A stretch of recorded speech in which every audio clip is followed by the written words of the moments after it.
Bonjour à tous et bienvenue sur cette nouvelle vidéo, aujourd'hui consacrée encore une fois à l'investissement immobilier. On va parler d'investissement immobilier à Bali aujourd'hui.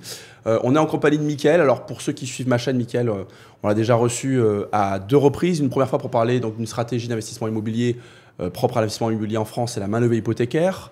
Donc il nous avait fait bénéficier de cette stratégie. D'ailleurs, vous retrouvez cette vidéo sur la chaîne. Et puis, il y a quelques mois, on a fait une vidéo avec Mickaël, donc ici à Dubaï, pour parler d'investissement immobilier à Dubaï. Lors de cette vidéo, Mickaël avait mentionné le fait qu'il investissait aux États-Unis et également à Bali. Et on a eu pas mal de sollicitations concernant l'investissement immobilier à Bali. Et donc, c'est une façon d'investir qui est... Enfin, il y a pas mal de personnes qui en parlent sur Internet depuis quelques années. Et puis, je trouvais ça intéressant de faire un peu un état des lieux de l'investissement à Bali aujourd'hui, quelques années après, avec Mickaël qui a investi il y a plusieurs années, il va vous en parler, et qui va réinvestir. Et je trouvais ça pertinent de pouvoir s'intéresser à cette façon de diversifier. Donc, Mickaël, juste, je vais te laisser te présenter à nouveau pour ceux qui ne nous ont pas vus. Okay. Donc, juste pour préciser, Mickaël, on se connaît du sud de la France. C'est quelqu'un qui a investi en France et qui a très bien investi. Et je l'ai évidemment vérifié et qui se trouve donc maintenant à Dubaï. Bonjour et merci pour cette introduction. Donc effectivement, en quelques mots, moi je suis investisseur immobilier en France, donc j'ai gardé mon emploi pendant 9 ans pour pouvoir investir en parallèle. Et donc après, quand on investit en France, on cherche à diversifier un petit peu aussi de temps en temps. Donc j'ai fait un premier investissement aux États-Unis. Je l'ai d'ailleurs mis sur ma chaîne YouTube pour en parler un petit peu quand j'étais sur place. Et puis après, Bali et Dubaï. Donc Bali, j'ai fait ça il y a 3 ans maintenant. Donc, et en fait, après notre podcast sur Dubaï, il y a pas mal de personnes, comme on parlait de Bali aussi rapidement pendant cette vidéo, il y a pas mal de personnes effectivement qui m'ont contacté en me posant des questions. Donc je trouvais que c'était une bonne idée de mettre tout au clair, en parlant évidemment des avantages, mais aussi en étant complètement transparent. Je pense que ça colle bien avec l'idée de la chaîne. Absolument. Donc, oui, tout à fait. C'est ce qu'on recherche sur cette chaîne, c'est à parler d'investissement de la manière la plus transparente possible. C'est ce qu'apprécie, je pense, l'audience. Et c'est vrai que moi, j'aime bien m'entourer de personnes qui vont parler, alors qui maîtrisent déjà qui maîtrisent et qui vont avoir un discours tout à fait transparent. On va parler davantage d'inconvénients. Ils ne sont pas là pour vendre quoi que ce soit. Et ça, c'est apprécié et ça. C'est aligné avec l'idée de ma chaîne. C'est aussi pour ça que j'ai voulu te solliciter pour Bali. Parce que, encore une fois, à Bali, il existe déjà du contenu sur Internet. Souvent, c'est des gens qui ont quelque chose vraiment à vous vendre derrière. Moi, ce que je voulais, c'était vraiment d'en parler avec précision. Surtout qu'il y a différents influenceurs immobiliers qui en ont parlé déjà il y a quelques temps. Et d'avoir notre, alors je ne vais pas dire notre vérité, mais notre vision de cet investissement. Okay. Avec plaisir. Donc voilà, concrètement, on va attaquer. Concrètement, je te dis, je te contacte, Mika, je te dis, moi j'aimerais diversifier. Okay. J'ai entendu parler de Bali. Ce qui se dit, c'est qu'il y a des rentabilités énormes, des rendements, énormes.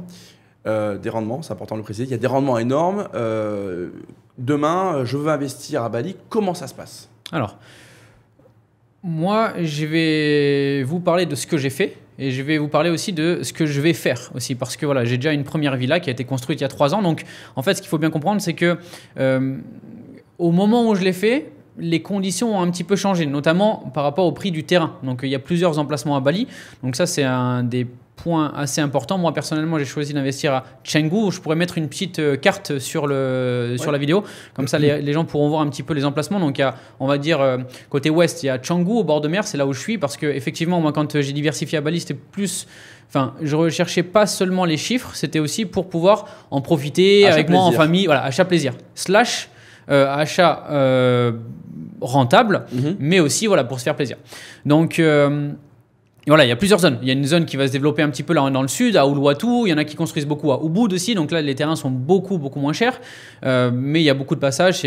C'est rentable aussi. Donc il y a différentes zones à Bali. Mais tout dépend de...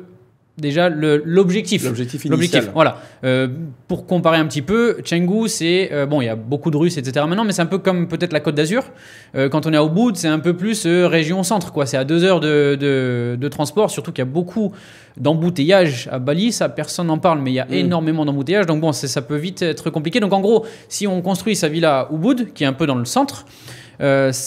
les gens, enfin, on s'ennuie vite quand on tourne vite en rond. Donc, c'est effectivement une place, c'est un endroit à visiter.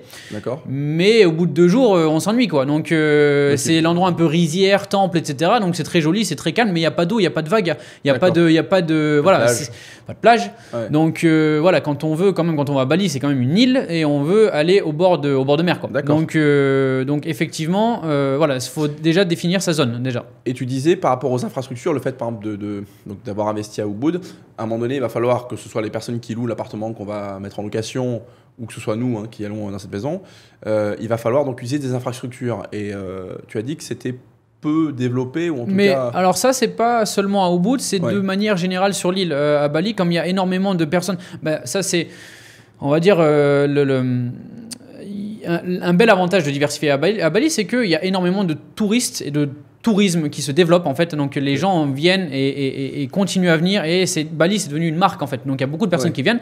Par contre, malheureusement, selon moi, encore une fois, ils sont pas assez smart pour le moment, le gouvernement je parle, pour investir massivement dans les infrastructures sur l'île, et ça c'est un vrai problème. En parallèle à Dubaï, quand je vois Dubaï, le gouvernement a vraiment la vision sur le long terme, et eux ils investissent vraiment bien dans les infrastructures. Bali, pas encore. Et malheureusement, on le ressent quand on est sur l'île. Ça, c'est vraiment... Moi, je suis venu la première fois à Bali, c'était il y a 12 ans. 12 ans, il n'y avait pas trop de monde. Il y avait déjà les Australiens qui venaient, etc. Mais par exemple, Canggu, où j'investis actuellement, il n'y avait rien encore. C'était juste vraiment la jungle. Là, maintenant, il y a vraiment des embouteillages et tout. Bon, c'est un petit désavantage, puisque quand tu es à la plage ou quand tu es à la villa... Oui. Ça va, mais voilà, faut en parler aussi, quoi. C'est simplement qu'il n'y a pas eu véritablement d'adaptation, de l'État. Exactement, ils n'ont pas investi dans pas leur île, en fait. À l'évolution du tourisme. Pas encore, en espérant que ça se fasse, quoi. Après, l'île, elle est énorme. Quand on dit Bali, c'est surpeuplé, etc. Non, il y a certaines zones, effectivement, qui sont très peuplées. Mais l'île, elle est vraiment énorme. Les gens pourront regarder de toute façon sur Google Maps. Elle est peut-être construite à même pas, je sais pas, entre 5 et 10% encore. Donc, il y a énormément. C'est vrai qu'il y a cette idée pardon de t'avoir interrompu.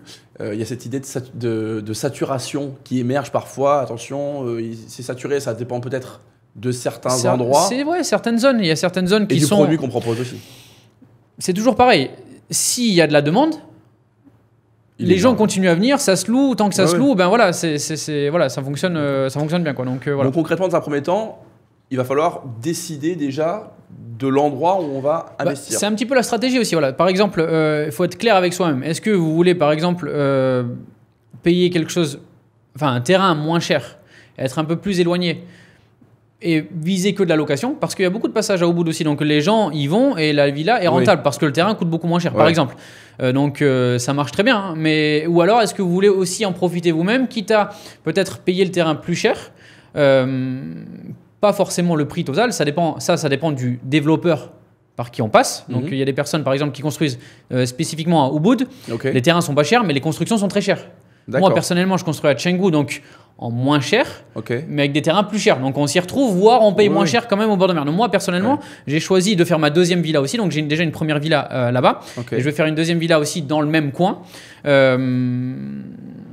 Quitte à payer le terrain plus cher, mais je sais que voilà, c'est un achat aussi plaisir. Donc je souhaite aussi faire ça au bord de mer. Alors on parlera tout à l'heure justement de la différence que tu perçois entre l'investissement que tu fais aujourd'hui et que tu as fait il y a quelques années, notamment sur la construction, les frais de construction, etc., les frais de terrain, on en parlera tout à l'heure si tu veux bien. Si on peut poursuivre simplement sur le process. Le process, ok. Voilà, demain je veux investir, comment ça se passe? Les réglementations, un investisseur étranger, est-ce qu'il faut que j'investisse en nom propre, en société, si je veux y habiter, si je veux louer, toutes les questions qu'on pourrait se poser. Ok, donc il y a beaucoup de questions, je pense qu'on va en répondre petit à petit tout au long du podcast. Je pense qu'on abordera peut-être la fiscalité vers la fin. Après que je montre peut-être les chiffres de ma deuxième villa, comme ça on pourra bien parler de la fiscalité. Voilà, comme ça. Et on évoquera évidemment toutes les dépenses. Déjà, il y a quelque chose que je veux expliquer, c'est que par rapport au terrain. Déjà, le terrain, ça c'est un bel inconvénient, c'est qu'à Bali, on n'est pas propriétaire. Il y a des façons de louer en freehold, donc ça s'appelle le hak milik, donc en indonésien. Mais en gros, c'est comme si vous payez un bail sur 99 ans, par exemple. Donc c'est très très très cher. Donc ce qu'on appelle un bail amphithéotique. Voilà. Donc en gros, mais ça vous permet d'être propriétaire en freehold avec une société qui met beaucoup de fonds, etc. Mais ça concerne pas la masse. Les gens qui diversifient à Bali en général, ils le font en leasehold. Donc voilà. Je vous précise, le bail emphytéotique, c'est quand on est en leasehold. Exactement. Voilà, ce que tu parlais avant, le freehold, c'est quand, quand on est propriétaire. Du terrain. Mais voilà, en gros, c'est très très rare. C'est des investissements énormes via des sociétés, etc. Donc c'est plus compliqué. Okay. Donc là, on va se concentrer sur les personnes qui souhaitent diversifier à Bali comme Monsieur Tout le Monde, on va dire. Ouais. Et donc voilà, en général, les durées de location du terrain sont ça dépend des zones. Vers Ubud, c'est plus 30 ans. Moi, vers Canggu, c'est 25 ans. Mais en gros, voilà, 25 ou 30 ans. Voilà. Sachant que comment ça fonctionne, on paye son terrain par ar. Un ar à Bali, c'est 100 mètres carrés. Ok. Donc on paye chaque ar. Donc par exemple, admettons, moi, mon premier terrain, j'ai construit ma villa sur un terrain 4 ar. 400 mètres carrés. Voilà. Donc j'ai payé 4 ar par an fois 25 ans. Ok, donc j'ai pris le prix de l'art par an, donc x4 sur 25. Donc c'est ce qui m'a permis de payer mon terrain, et tu payes d'un coup. Tu payes en amont le terrain au propriétaire. Donc après, ce qui se passe, c'est qu'il y a différentes possibilités. Soit tu arrives à négocier dès le début une extension, pour pouvoir étendre plus longtemps, pour pouvoir t'assurer d'utiliser ta villa si tu penses vraiment l'exploiter plus longtemps, si tu penses vraiment long terme. Soit le propriétaire ne veut pas. Et là, il y a plusieurs il y a plusieurs options. Soit il veut pas et il voudra jamais. Et là, par contre, au bout des 25 ans, c'est fini. Donc ça a un impact sur le prix d'achat, je suppose. Bien sûr. Puisque plus tu... cette souplesse pour un renouvellement. Disons que non, en fait, sur le prix de revente, surtout par exemple, quand toi tu veux revendre ta maison et évidemment que tu as réussi à étendre, tu pourras revendre beaucoup plus cher. Je parlais sur le prix d'achat, le fait que tu achètes un terrain où il n'y a pas de souplesse sur un renouvellement, est-ce que ça va avoir un impact réel ou pas sur le prix d'achat? Le problème, c'est que les terrains sont assez chers, selon où on se place, mais moi je parle pour moi, pour ma zone, on va dire bord de mer, vers Canggu et tout ça. Donc là-bas, c'est assez cher déjà. Donc on va dire que les prix qu'on peut étendre, les terrains qu'on peut étendre ou non, c'est à peu près la même chose. D'accord, il n'y aura pas vraiment d'impact. Pas énorme, mais en plus, ce qu'il faut savoir, ce qui est important, c'est que les propriétaires indonésiens de terre, là-bas, en général, ils ne travaillent pas. Donc ils vivent de ça, ils vivent des revenus générés grâce à l'exploitation de leur terrain. Donc en gros, par exemple, tout de suite, il ne veut pas te renouveler. Il ne veut pas t'étendre, mais comme il y a beaucoup de cérémonies religieuses, il y a beaucoup de dépenses, etc., même on peut voir aussi que les Indonésiens s'enrichissent grâce aux investissements étrangers parce qu'ils restent propriétaires. Donc il y a beaucoup de scooters neufs à Bali, etc. Donc les Indonésiens, ils aiment bien dépenser, mais ils ne travaillent pas beaucoup parce que les salaires sont quand même très faibles là-bas. C'est fort possible que, par exemple, je ne sais pas, admettons que ton propriétaire ait 45 ans et qu'il t'ait fait un bail pour 25 ans. Donc en fait, ça va jusqu'à 70 ans. 70 ans. Ouais. Et en fait, à tout moment, quand il a 55 ans, il va dire maintenant, je ne vais pas encore attendre 15 ans. Je vais tout simplement lui demander le renouvellement. Donc il y a parfois des situations où il change d'avis tout simplement. Et il vient toquer à ta porte en disant ouais, est-ce que tu ne veux pas renouveler? Parce que je préfère avoir X aujourd'hui que Y demain, quoi. Donc surtout 70 ans, c'est quand même des baux assez longs. Donc en gros, c'est même pas sûr qu'il puisse en profiter à 70 ans, quoi. J'ai une question du coup qui me vient naturellement. Si il ne renouvelle pas, il sait qu'au bout de 25 ans, il va récupérer son terrain avec sa maison que tu auras construit dessus. Il le sait, ouais. Il le sait. Et donc est-ce qu'il n'est pas tenté de se dire je vais attendre de récupérer cette maison soit pour la revendre ou soit pour l'exploiter moi-même? Alors, faut se rendre compte que les Indonésiens, même, la plupart, ils veulent pas trop se casser la tête avec ça, avec gérer des maisons Airbnb, faire du marketing, etc. Et surtout, et c'est toujours pareil, quand tu es dépensé, quand tu dépenses pour tes cérémonies, etc., quand tu peux t'as une option pour avoir de l'argent maintenant, même on va dire au bout de 5 ans ou 10 ans, t'as pas envie d'attendre peut-être 15 ans encore pour pouvoir récupérer une maison. Alors, si ça se passe, effectivement, il récupère une maison qu'il pourra revendre, etc. D'accord. Mais c'est pour essayer de comprendre dans la plupart des cas, ça renouvelle. D'accord. S'il y a besoin de renouvellement, ça renouvelle. Après, encore une fois, ça dépend du prix. Donc, il y a le prix du marché du moment. Et comme les terrains explosent, donc il y a le prix du marché au moment du renouvellement. Donc ça, après, ça dépend de la négociation que tu fais avec ton propriétaire. Donc il y en a qui voudront renouveler seulement au prix du moment. Il y en a qui arriveront à négocier, par exemple, le prix du moment et prix du moment du renouvellement. On fait une moyenne, tu vois. Donc en fait, c'est un peu, c'est une négo. Ok, très bien. Donc on va donc creuser un peu sur le leasehold. Donc concrètement, pour investir donc à Bali, on va donc, comment dirais-je, entre guillemets, louer un terrain. Enfin, on va faire construire une maison sur un terrain qui ne nous appartient pas, donc on va avoir un bail amphithéotique. On investit donc en nom propre ou en société? Alors, il y a des deux. Ok. Mais pareil, on va parler pour ce qui se fait. Ce qui est le plus simple, c'est d'investir en société. Donc c'est possible d'investir en nom propre. Oui. C'est un peu plus compliqué par rapport aux démarches. Je pense qu'on en parlera quand on parlera de la construction. Oui. Un peu toutes les démarches qu'il y a à faire pour obtenir les permis, etc. Mais le plus simple, c'est quand même en société. D'accord. Ok. Donc il y a une société à créer. Voilà. Ça coûte à peu près $2000. Ok. On est accompagné sur place par un notaire ou parfois il y a souvent les développeurs qui proposent aussi ce service pour justement faciliter l'investissement. Et après, donc c'est la société qui détient la villa et elle qui peut exploiter, qui peut justement faire du business avec la société. Donc la société à Bali, ça s'appelle une PMA et pour les étrangers, c'est PMA. Okay. Donc, il faut être 2 personnes pour être propriétaire de la société, donc pour pouvoir acquérir cette villa ou faire construire la villa. Et évidemment, c'est sur un terrain qui est loué, comme tu l'as dit. Donc, voilà. Quand tu crées une société, donc tu m'as dit, tu viens d'évoquer 2 personnes. Il faut s'associer avec une personne qui est sur Bali? Non, pas du forcément. tout. Tu mets qui tu veux. Par exemple, demain, tu mets. Voilà, exactement. D'accord. Ouais. C'est juste un peu comme si tu devais mettre dans une SCI. Mais c'était pareil un peu pour moi aux États-Unis.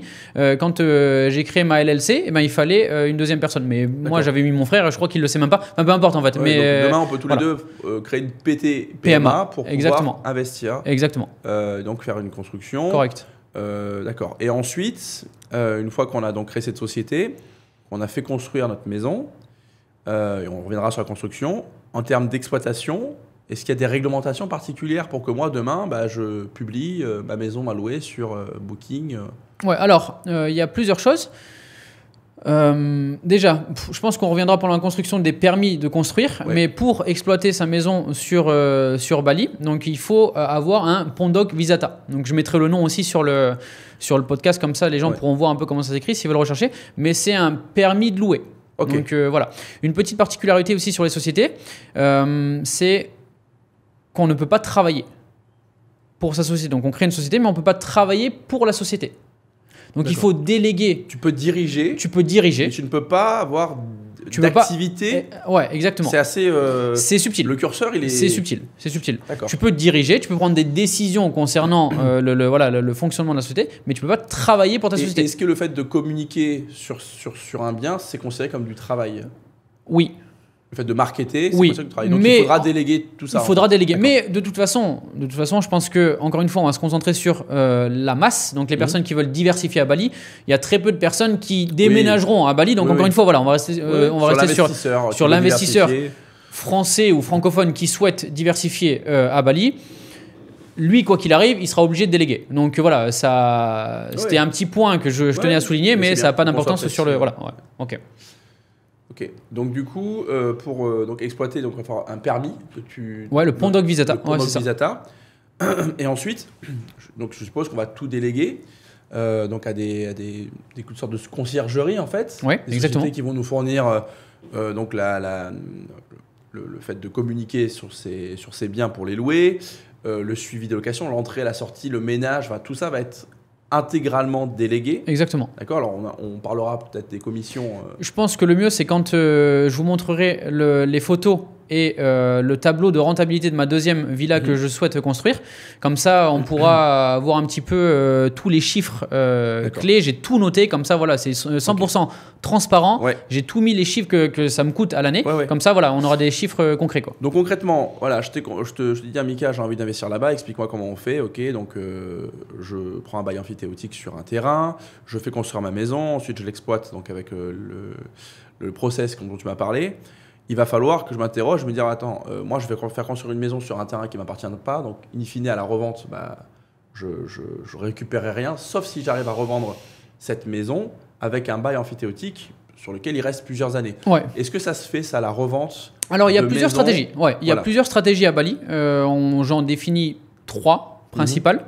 La première stratégie, ce serait de faire de l'achat-revente. Donc, disons que, encore une fois, ça dépend à combien tu construis ta villa. Donc, ça, c'est très important. Je parlerai de mes prix, je donnerai tous les prix de combien ça m'a coûté, combien ça va me coûter ma prochaine villa. Donc, voilà, quelqu'un qui souhaiterait éventuellement se projeter à Bali pourra voir les prix du moment, puisque là, je vais dans un mois à Bali pour pouvoir voilà, lancer la construction. Donc, voilà, 3 stratégies. Donc, la première, c'est l'achat-revente. Donc, tu fais construire, ça coûte moins cher, tu payes sur plan. Donc la villa elle est sur plan, elle n'est pas construite.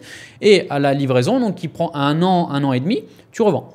Donc, tu fais ta marge selon avec donc ce bail qui restera. Et avec ce bail qui restera, il restera 24 ans. Voilà, 23 et demi, voilà, exactement. Très bien. Ça c'est la première stratégie. La deuxième stratégie, c'est de faire construire ta villa, de l'exploiter 4, 5, 6 ans.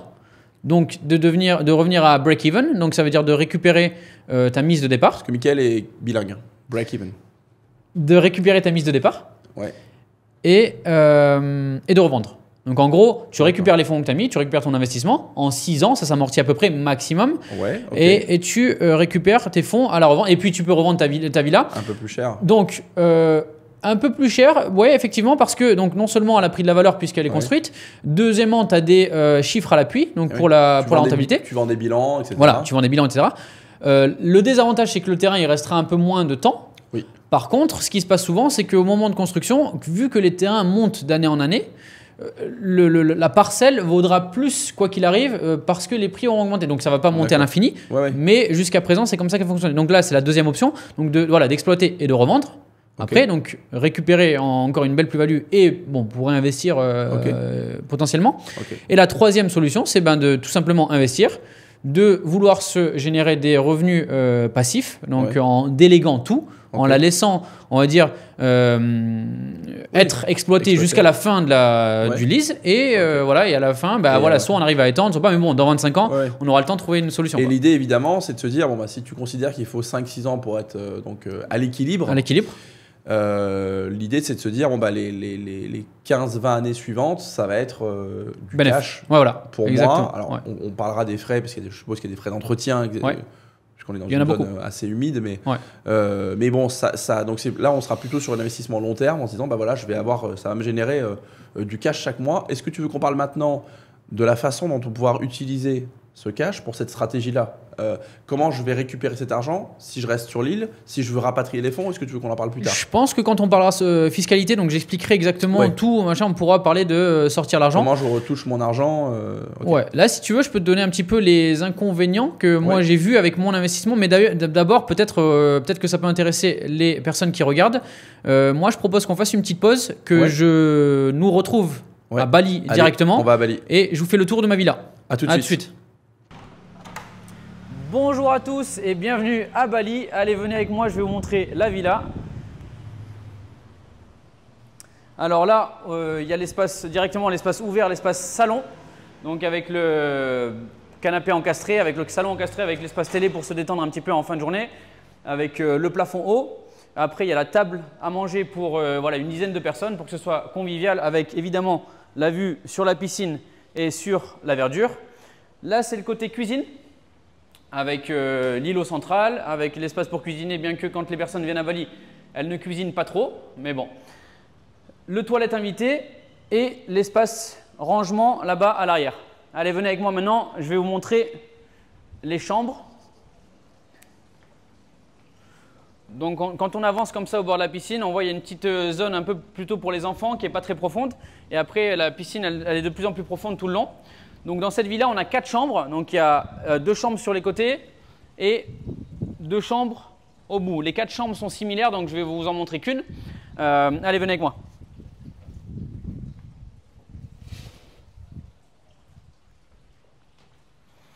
Donc voilà, on arrive dans la première chambre.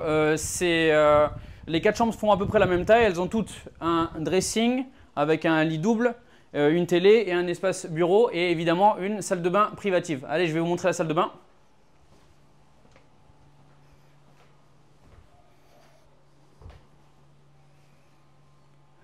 Dans la salle de bain, évidemment, les doubles vasques avec la douche. Toutes les salles de bain, elles ont des carreaux différents, des vasques différentes, etc.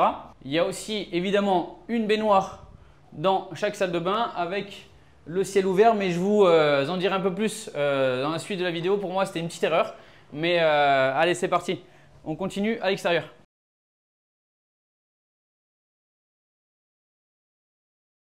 Allez, je vais vous montrer un peu l'espace extérieur. Donc à Bali, les terrains sont assez petits quand même. Donc voilà, il n'y a pas trop d'espace extérieur, mais j'essaie de maximiser en faisant un espace détente aussi. On appelle ça une zone gazebo. Donc voilà, pour se détendre à l'extérieur, avec aussi les transats dans la piscine, qui est assez grande. La piscine fait 60 mètres carrés et vous pouvez voir aussi la vue. Et de l'autre côté, là-bas, on a aussi une partie pour se reposer avec la douche en extérieur et des transats. Donc voilà, j'espère que cette visite vous a plu. Je vous retrouve tout de suite derrière le micro. Allez, à bientôt.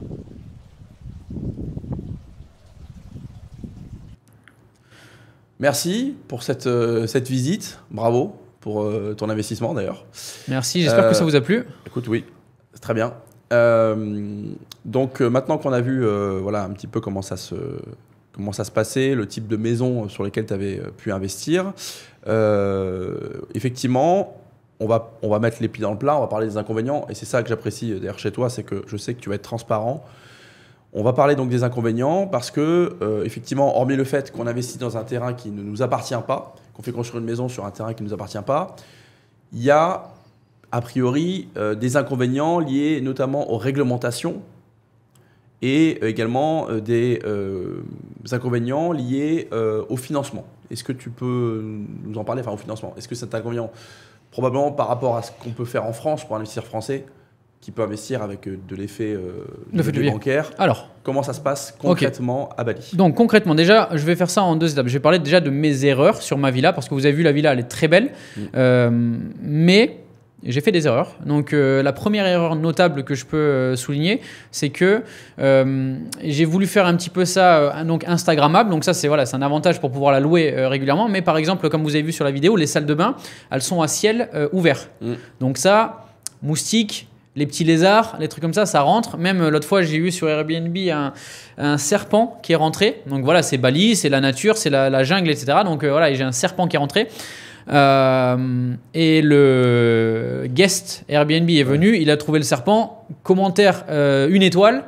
Ça m'a flingué le... Bon après, encore une fois, je l'ai fait à ciel ouvert, mais si ça avait été fermé, il aurait pu rentrer par une autre entrée, quoi. Donc bon, ça c'est un peu les inconvénients de Bali, c'est qu'il y a, voilà, c'était dans la nature, donc il y a beaucoup d'animaux. Pareil, deuxième erreur, c'est le salon. Le salon qui est ouvert sur la piscine, comme vous l'avez vu dans la vidéo. Et ça, pareil, quand on est en train de se reposer un petit peu dans le salon, les moustiques, ça rentre plus facilement. Donc là, je vais solutionner ce problème. Voilà, mais c'était quand même Voilà, il y a des solutions. Pareil pour les salles de bain, je vais essayer de couper de fermer le toit, de faire un truc un peu sympa. Mais parfois, voilà, ce qui marche bien sur Instagram, c'est pas forcément ce qui est pratique dans les faits, quoi, en réalité.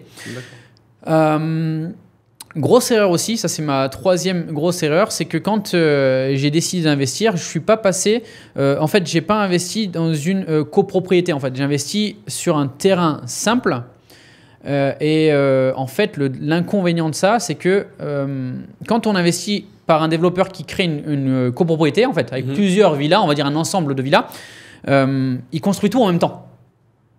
D'accord. Moi le problème c'est que j'ai eu ma parcelle et que ça a construit à côté, ça a construit de l'autre côté, mais à différents moments. Donc en fait, pendant beaucoup de temps, j'ai eu des commentaires un peu négatifs sur Airbnb, en gros parce qu'il y a du bruit. Des nuisances. Des nuisances sonores.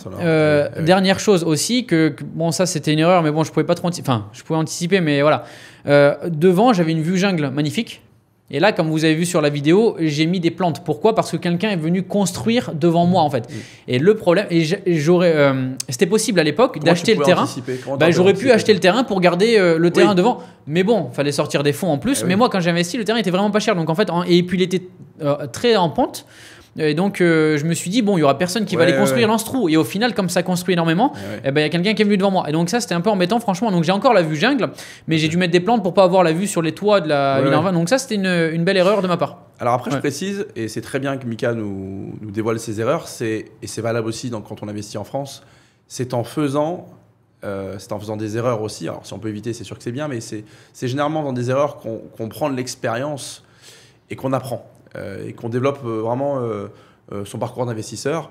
Et là, ces erreurs que tu as fait, entre guillemets, bon, n'ont pas non plus eu de conséquences trop importantes, je l'espère, pour ton exploitation et ton rendement. Ça va. Ça va. Et surtout, te permettre d'appréhender ton prochain projet avec d'autres éléments, une expérience qui fera que tu vas t'orienter vers d'autres stratégies, quoi. Bah, disons que maintenant, si je choisis une vue, je choisis une vue qui ne changera pas. Ou alors, je privilégie tout simplement comme ils font un peu à Chengdu. Donc ça, c'est un peu le désavantage d'investir dans un endroit qui coûte très cher. C'est que les terrains sont plus petits et tu fais souvent des vues, on va dire, sur la verdure, mais de ta propre villa. Donc, ce qui est bien à Bali, c'est que les plantes poussent très bien. Ouais. Donc tu peux avoir des belles vues vertes à côté de la piscine, etc. Mais voilà, donc ça dépend un petit peu de l'emplacement du terrain, du prix du terrain évidemment, de l'emplacement de la parcelle, de la découpe de parcellaire. Donc voilà, mais par contre l'erreur que je ferai pas, c'est justement de faire juste ma villa tout seul. Maintenant je passe par un développeur qui fera une copropriété de peut-être, je sais pas, 15, 20 villas, et au moins on est tous ensemble, ça pousse en même temps, et au moins quand c'est fini, c'est fini. Il n'y a pas de bruit, il n'y a pas trop de bruit aux alentours, quoi. Et est-ce que ça te permet de passer par un développeur, d'avoir un terrain à un prix compétitif? Bien sûr. Alors ça c'est bien Tu passes pas en direct, mais tu passes par quelqu'un qui va en vendre en... Ça, c'est très bien de le souligner. Effectivement, c'est un bel avantage de passer par un développeur qui construit, on va dire, plusieurs villas d'un coup. Pourquoi ? Premièrement, le terrain, en fait, quand il achète... Toi, demain, tu veux construire une maison, on va dire, sur un terrain de 200 ou 300 mètres carrés. C'est ce qui se fait à peu près. Donc, c'est des petits terrains, mais voilà, c'est optimisé. Mais quand c'est bien placé, les prix sont très chers. Tu peux construire sur plus cher, évidemment, mais... Voilà, il faut aligner. Mais voilà, les développeurs en général, déjà, premièrement, les propriétaires auront de la réticence à vendre seulement 2, 3 ou 4 arts, en fait. Donc 400 mètres carrés. Ils ne voudront pas parce que quand ils ont un gros terrain, ils ne veulent pas s'occuper de la découpe, etc., la découpe parcellaire. Voilà, ils préfèrent vendre le tout moins cher. Moins cher. Mais au moins, ils se disent, allez, on est débarrassé. Au moins, si quelqu'un veut faire plusieurs villas, au moins, il s'organise comme il veut. Donc ça, c'est la première chose. Donc en fait, en faisant ça, le constructeur, le développeur peut négocier les prix, évidemment. Ok. Ça, c'est ce qui est important. Après, ce qu'il faut prendre en compte aussi, c'est que quand le développeur a la parcelle complète, il va devoir faire des passages. Donc il a de la perte aussi. Des servitudes. Donc il a de la perte aussi sur son terrain qui va évidemment se répercuter dans le prix final du terrain. Mais entre autres, ça se balance. Donc voilà, c'est avantageux selon moi. Donc on reste sur la partie inconvénient. Voilà, ok. Est-ce qu'il y a un inconvénient lié par exemple au taux de change ? Alors, plusieurs choses. Avec l'argent qu'on envoie, les fonds, déjà, il y a la volatilité de la monnaie. Donc là, en ce moment, c'est plus à notre avantage. D'accord. Parce que l'Indonesian Rupee, donc la roupie indonésienne, est en train est assez faible par rapport à l'euro. Donc comparé à quelques années, donc c'est un avantage. Ok. Ça, c'est pas mal. Après, ce qui est bien aussi, c'est qu'à Bali, on investit avec des euros. Enfin, on envoie des euros. Donc eux, ils reçoivent des roupies indonésiennes, mais les locations en général sont basées sur le dollar. Donc ça, c'est pas mal. Ça permet de faire une diversification en dollars. Un inconvénient, pour rester sur les inconvénients, il y a la complexité à envoyer les fonds. Aussi, surtout avec les banques françaises, que ce soit, quand on veut faire un investissement à l'étranger, que ce soit Bali, Dubaï, etc., c'est, bon, j'ai pas envie de dire blacklisté, mais c'est compliqué. Donc en gros, la bonne stratégie, c'est de passer par des banques en ligne. Donc on se fait un virement à soi-même sur une banque, sur une néobanque. Voilà, bon, il n'y a pas besoin de citer des noms. Et après, on peut du néobanque, on peut l'envoyer facilement après à l'étranger. Donc voilà, ça c'est un petit inconvénient aussi. C'est c'est un peu L'inconvénient principal, évidemment, on en a déjà parlé, c'est le fait de devoir louer le terrain. Donc ça, c'est le plus gros inconvénient selon moi. Et évidemment, plus on avance dans la durée d'exploitation, enfin de durée du lease, plus son bien immobilier, son investissement perd de la valeur. Il se dévalue. Voilà, il se dévalue. Donc ça, c'est un peu quelque chose qu'on n'a pas en France. Parce que ça tend quand même à augmenter de façon générale. Le foncier augmente alors que c'est... À Bali, non. C'est inversement, à Bali. C'est que plus on attend et moins on a une valeur vénale qui augmente de son bien. Il faut le considérer vraiment comme quelque chose qu'on va exploiter pour... C'est un achat plaisir / exploitation. Un autre inconvénient qui est assez conséquent, c'est que évidemment, il y a des grosses sommes à sortir. Donc en France, typiquement, on sort les frais de notaire et on arrive à financer l'argent.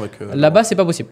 Donc en gros, alors, ce qui est bien, c'est que déjà l'investissement sera beaucoup plus cher. Donc en gros, on paye comptant. Il n'y a pas trop de manières de. Il n'y a pas de plan de financement. Il y a des plans de financement. Il y a des plans de financement. Il y a des plans de financement, mais pas avantageux comme à Dubaï. Mais à Bali, qu'est-ce qu'on peut trouver? Moi, par exemple, typiquement avec le constructeur par lequel je passe, c'est un plan 70-30.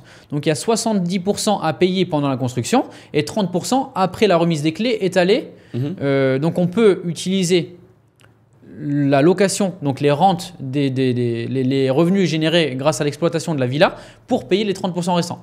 Mais il y a tout de même 70% à sortir pendant un an et demi. Ouais. Et sachant que en général on paye le terrain au début, il y a des grosses sommes à sortir au début. Donc voilà, ça c'est un peu une barrière à l'entrée. Je reviendrai plus tard sur le plan de financement pour parler un petit peu des chiffres quand je vous donnerai les chiffres de ma nouvelle villa. Mais en gros, voilà, c'est ça, c'est 70-30. Moi, je paye 70%. Donc en fait, ça revient à payer 70% du plan du prix de la villa pendant la construction. Donc si on prend par exemple une maison, je sais pas moi, 250 000 dollars, ça veut dire qu'il faut sortir 190 par exemple pour une villa 4 chambres. Après voilà, ce qui est bien aussi à Dubaï, ça c'est un avantage, mais c'est l'achat groupé. Donc on parlera peut-être plus tard des avantages d'investir à Bali, pardon. À Bali, c'est Dubaï d'ailleurs aussi on peut acheter à plusieurs, mais à Bali aussi. Donc on peut acheter à plusieurs. Donc en fait ça permet, moi typiquement ma première villa je l'ai faite à 3. Donc, je suis avec un très bon ami et avec mon frère. Ça a pu nous permettre de diversifier à Bali, d'avoir une expérience, de sentir un peu Ça minore le risque aussi. Hein. Et ça minore le risque. Individuel. Évidemment. Donc en fait, on a pu sortir les fonds à 3 et donc voilà, c'est pas toi, mal. tu valides le fait que ça s'adresse plutôt à des personnes qui ont développé déjà un patrimoine en France et qui souhaitent donc investir en Indonésie, à Bali. En France, il y a par exemple... ça, c'est un levier que vous pouvez utiliser, vous investisseurs en France, qui avez déjà un patrimoine immobilier qui est payé. Vous pouvez utiliser le prêt hypothécaire. D'ailleurs, il y a une vidéo sur cette chaîne. Ça va vous permettre de lever de l'argent en mettant en garantie un bien qui est déjà payé en France. Donc, encore une fois, c'est pour ça que c'est aussi important, quand vous êtes investisseur français, parfois d'aller au bout de vos crédits, de prendre des durées un peu plus courtes, pour pouvoir après utiliser ce levier-là et de mettre en garantie des biens en France pour lever de l'argent et pouvoir faire des investissements diversifiés. Et c'est valable pour Dubaï aussi, Bali, aux États-Unis, etc. Parce que bien souvent à l'étranger, c'est un peu plus difficile qu'en France de lever de la dette. Je préciserai que ça dépend à quel taux on emprunte. Mais ça, c'est que mon avis de perso d'investisseur. Mais pour moi, vouloir payer son crédit le plus rapidement possible si on a un taux vraiment faible, donc à 1% sur 25 ans, je ne pense pas que ce soit une bonne solution de prendre une durée courte. De prendre une durée courte. On fera un débat, on fera une vidéo débat. Mais ça, c'est que mon point de vue d'investisseur. On n'est pas d'accord sur tout, mais ouais, moi, pour moi, ça s'adapte. En tout cas, pour revenir sur le prêt hypothécaire, personnellement, donc c'est vrai que c'est une solution pour créer de la dette et pour se débloquer des fonds. Personnellement, je ne conseillerais pas de faire ça. Je conseille vraiment aux gens qui galéreraient peut-être à sortir les fonds pour Bali de ne pas investir à Bali, simplement. Parce que c'est vraiment un achat. Donc évidemment, c'est pour diversifier, mais c'est un achat plaisir aussi. Enfin, c'est vraiment, les personnes qui diversifient à Bali, d'ailleurs comme à Dubaï, sont des personnes qui ont déjà une bonne situation en France. Donc en général, elles ne sont pas là à vouloir se rajouter de la dette pour pouvoir débloquer des fonds. Mais bon, voilà, après, c'est propre à chacun. C'est pour celui qui se dit, moi, j'ai par exemple 200 000 euros en cash, mais je veux les garder en France parce que je veux faire un projet de marchand de biens, je veux lever de la dette avec ça, ou je veux faire d'autres projets. Mais en même temps, j'ai envie d'aller sur Bali parce que j'ai envie de profiter de cet effet de rendement. Et voilà, je vais me faire un crédit, mais qui va être absorbé par le rendement que je vais obtenir à Bali. Donc, c'est une option, encore une fois, c'est pas une obligation. Mais c'est une option que vous pouvez utiliser pour investir à l'étranger. Ok, rapidement, sur les inconvénients, je termine. Donc, on a parlé des infrastructures qui ne sont pas, forcément adaptées, pas top. Voilà, exactement. Donc, embouteillage, beaucoup d'embouteillages aussi. Et quelque chose qu'on ne parle pas souvent à Bali, c'est qu'il y a des maladies aussi. Donc, la dengue, il y a aussi le... Comment ils appellent ça? Bali Belly, ouais. En gros, c'est une espèce de virus qu'il y a dans ton estomac. Pour les vacances. C'est bien pour les vacances, ça. Non, mais après, voilà, encore une fois, c'est pas tout le monde qui va choper la dengue. Mais pareil, moi, la personne avec qui j'ai investi, il est allé avec sa copine à Bali et elle a chopé la dengue. Donc 2 semaines, voilà, et ça personne n'en parle non plus, donc voilà, il faut le savoir. Donc c'est pas catastrophique. On est dans un autre continent avec. Voilà. Et puis de toute façon, ça changera pas forcément le prix de location puisque les personnes louent et donc si ça arrive, ça arrive. Mais voilà, c'est bien de le savoir aussi. Voilà. D'accord. En termes de météo, Il fait bon toute l'année, donc on bon va toute dire l'année. aller entre je sais pas, 30 degrés à peu près, 30-35 toute l'année, mais il y a différentes saisons, donc saison des pluies, mais bon ça, on va dire les gens le savent, donc après voilà, il y a des périodes où il faut moins y aller que d'autres, mais bon ça voilà, c'est pas, ça se répercute aussi sur les prix de location. des prix de location. Il y a quand même une saisonnalité. Il y a une saisonnalité, saison des pluies ou saison plus sèche, mais là c'est un bon point dans le sens où il faut pas oublier l'entretien de sa maison. Donc en fait une maison à Bali, il y a beaucoup d'entretien puisqu'il pleut beaucoup et il y a de l'humidité. Donc ça coûte pas très cher. Mais il faut le faire. Mais il faut le faire.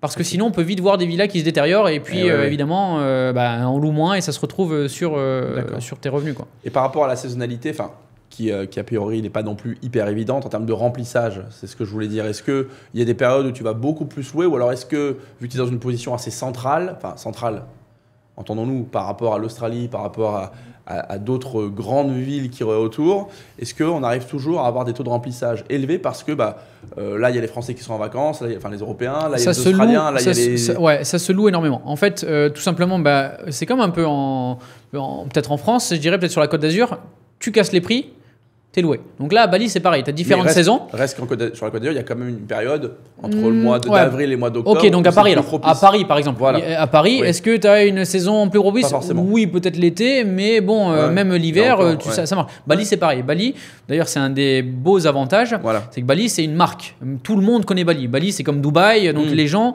viennent à Bali, en fait. Donc voilà, pour différentes raisons. D'ailleurs, c'est intéressant, il y a beaucoup de différentes classes sociales. Donc il y a des personnes très riches, il y a des personnes qui sont en backpacking, il y a beaucoup de digital nomades donc qui viennent tout simplement en semi-long terme pour pouvoir justement développer leur business, etc. Parce que voilà, bon internet, les impôts c'est pas mal, et puis voilà, il y a une belle communauté, donc pour le network c'est vraiment bien. Pour le réseau, ouais. Donc voilà, pour le réseau, voilà, c'est ça. Donc voilà, il y a différentes classes sociales, donc il y a beaucoup d'attrait pour Bali, que ce soit personnes qui ont beaucoup d'argent ou alors celles qui sont, on va dire, en low cost, quoi. Merci Mika. Quel est le niveau de vie en fait à Bali? Est-ce que c'est une ville qui coûte cher? Ça, okay. Alors, on peut faire ça on a budget, comme on dit. Donc, par exemple, pour manger pas cher, donc on va chez locaux, etc. Et on peut faire ça très cher. Donc, il y a des gros hôtels de luxe, Kempinski, etc. Il y a vraiment des endroits où on peut dépenser beaucoup d'argent. Et on va dire les plats moyens, donc les endroits qu'on voit un peu sur Instagram, donc que les gens, pour ça aussi en partie, qui veulent aller à Bali, c'est pas cher. Mais on va dire pour un bon bol açaï ou une salade au saumon, etc. Allez, c'est peut-être entre 10 et 12 euros peut-être. Donc après avec des jus frais, on rajoute 6 euros. Donc voilà, c'est pas cher comme on pourrait le croire. Mais voilà, on peut faire ça à différents niveaux. Donc si vraiment tu veux faire ça pour pas cher, tu peux. Ou alors voilà, inversement, si tu veux dépenser plus, tu peux te faire plaisir. Donc là, on avait évoqué les inconvénients. J'ai une petite question. Quand tu exploites donc une maison, tu t'adresses plutôt à une clientèle de tourisme, mais tu parlais par exemple des digital nomades. Eux, quand ils vont se loger sur Bali, qui prennent par exemple une villa pendant 5 mois, 6 mois, est-ce que tu peux aussi faire ça? Ou est-ce que tu es cantonné à la location à des touristes? Alors, c'est qu'une question de choix. Évidemment, quand tu loueras ta villa en semi-long terme, ça sera beaucoup moins élevé que ce que tu peux générer grâce aux revenus locatifs à courte durée. Donc, personnellement, je choisis de ne pas le faire. En plus, c'est assez rare parce que moi, par exemple, j'ai des réservations sur plusieurs mois à l'avance. Donc, même s'il y a quelqu'un qui me demande parfois, voilà, c'est assez compliqué. Mais c'est un choix. Par exemple, tu peux bloquer ton calendrier, tu peux décider de le mettre en long terme. Je ne recommande pas, mais il y a des personnes qui le font. Donc, si on résume les inconvénients, donc il y a ce bail amphithéotique, vous louez le terrain sur lequel vous faites construire votre maison. Le climat, bon, a priori, ça va. Tsunami, tout ça, bon, si ça arrive, de toute façon, je veux dire. C'est pas quelque chose qu'on maîtrise, mais je veux dire, c'est pas connu pour être. Enfin, il n'y a pas un tsunami tous les jours, je suppose, à Bali. Troisième chose, donc attention aux maladies, ça peut être un petit événement. L'humidité, ça génère de l'entretien. Okay. Le fait qu'on n'ait pas l'effet de levier pour investir, ça reste plutôt à des investisseurs. C'est un bel inconvénient, ça. Voilà, des investisseurs qui ont. Voilà, mais à côté de ça, le cash qu'on va encore une fois investir, on va le récupérer rapidement sur 5-6 ans. Je vous montrerai là dans pas longtemps mes chiffres. C'est un inconvénient, mais malgré tout, ça, en termes de sécurité, on sait que 5-6 ans après, on va en théorie récupérer ce qu'on a investi, quoi. Donc le coût d'opportunité, il est entre guillemets réduit. Bien sûr. Tu vois d'autres inconvénients? Les infrastructures. On a fait le tour. Mais c'est peut-être pas un inconvénient définitif. Ça peut changer. Je pense qu'on a fait le tour. En termes de saturation, donc tu disais que l'île était grande et qu'il n'y avait pas forcément de saturation des offres de villas, etc. Donc, quand tu mets un bien à disposition, si tu le marketes bien, tu vas avoir des beaux taux de remplissage, on en parlera après. Donc voilà, sur les inconvénients, A priori, voilà, n'hésitez pas en commentaire, ceux qui sont à Bali, ceux qui ont une autre vision, d'indiquer en commentaire quels sont pour vous les inconvénients. On est dans les inconvénients, c'est une question que j'ai reçue aussi sur Instagram, sur les constructeurs. Je suppose, mais c'est partout pareil, qu'il faut être vigilant par rapport aux constructeurs qu'on va choisir pour avoir un coût évidemment qui est très proche de la réalité des coûts. Et puis, pour avoir des délais qui sont respectés, des travaux qui sont bien faits, est-ce que tu as des conseils à donner sur les constructeurs? Parce qu'il y a pas mal de constructeurs qui sont marketés aussi sur Instagram, etc. Et on entend un peu de tout. Donc toi, est-ce que tu es passé par un constructeur connu, pas connu? Moi, je suis passé par un constructeur parce que déjà, le mien, je trouve ça, il y a beaucoup d'avantages en passant par le mien parce que déjà, il achète des parcelles complètes. Donc, il peut faire, voilà, comme on a parlé tout à l'heure, des copros. Donc, pour ma deuxième villa, je parle. Ouais. Il y a cette histoire aussi de plan de paiement. Donc, on paye 70% pendant et 30% après la remise des clés générées grâce au revenu locatif. Et juste t'interromps, excuse-moi, Michael. Ce constructeur-là, sur la première villa que tu as fait, est-ce qu'il t'avait promis un rendement quand il t'a fait investir? Ou est-ce que, ce que je veux savoir, c'est est-ce que toi tu t'es orienté vers un constructeur connu, marketé? Ou est-ce que tu as pris ton propre constructeur avec d'autres réseaux, d'autres informations, mais que tu n'avais pas de grosses promesses par rapport à... Alors moi déjà, j'avais pas de promesse sur le papier. De rendement. Bien que... Non, mais j'avais pas de promesse de rendement sur le papier. Par contre, voilà, on peut quand même, en étant investisseur, analyser le marché en amont, voir un peu avec RDNA, où il y a plein de sites. On peut voir un peu ce qu'on génère. Moi maintenant, j'ai beaucoup de recul sur ma villa. Enfin beaucoup. J'ai du recul correct sur ma villa. Donc c'est pour ça que je lance une deuxième villa. Pour la deuxième villa, c'est pareil. Enfin, pour le promoteur par lequel je suis passé, je ne vais pas dire de nom pour pas favoriser ou désavantager quelqu'un, mais moi je ne suis pas passé par quelqu'un de connu. Pourquoi? Parce que tout simplement quelqu'un qui est partout sur Internet, forcément il y a un budget pub énorme et donc l'un dans l'autre on se retrouvera à payer. Qui paye tout ça? C'est pas eux, c'est les personnes qui construisent la villa. Donc en gros moi voilà, j'ai préféré passer par quelqu'un local, donc qui habite sur place à l'année, qui construit, voilà, son métier c'est vraiment que de construire, donc ils sont pas très forts en marketing malheureusement, ou alors heureusement, mais en tout cas les prix sont concurrentiels, enfin sont très très abordables.